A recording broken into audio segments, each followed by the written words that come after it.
আজি ৰাতিপুৱা 5:30 বজাতে এঠাইলৈ ওলাইছোঁ, ৰ'ব কৈ আছোঁ। আহি পাই গ'লোঁ ৰত্নামলী পেলেচ। ইয়াত আজি মোৰ ফ্ৰেণ্ডৰ মেকআপ আছে। মই যিহেতু গুৱাহাটীত আছোঁ, সেইবাবে তাই মোকো লগ কৰিলে। মই অহালৈকে এয়া তাহাঁতে মেকআপ ষ্টাৰ্ট কৰিয়ে দিছিলে। 3rd ফ্ল'ৰত মেকআপ কমপ্লিট কৰি এয়া আকৌ গ্ৰাউণ্ড ফ্ল'ৰত গোটেইবোৰ বস্তু আনি ইয়াতে মেকআপ কেইটা কমপ্লিট কৰা হ'ল। কিমান যে কষ্ট, এই কষ্টখিনি কিন্তু মেকআপ আৰ্টিষ্ট এগৰাকীয়েহে বুজি পায় ভালদৰে।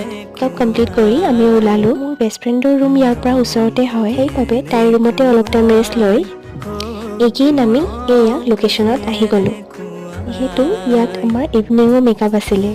টাইমৰ আগতে আহি পালোঁ যিহেতু এয়া আমি কেইজনীয়ে ইয়াত ৰিচেপশ্যনতে অলপ টাইম আড্ডা দিলোঁ। ইয়াত পিছে পূৰা চাইলেঞ্চ আছিলে দেই। আমি কেইজনীহে অলপ উৎপাত কৰি আছিলোঁ আৰু সন্ধিয়া হোৱাৰ লগে লগে আমাৰো কাম কমপ্লিট হৈ গ'ল। পেটত যিহেতু চুহা দৌৰি আছিলে, তাৰে কাৰণে আমি কেইজনীও খাই ল'লোঁ আৰু আজিৰ দিনটো আমাৰ এনেদৰে পাৰ হ'ল। লগ পাম নেক্সট ভিডিঅ'ত। বাই।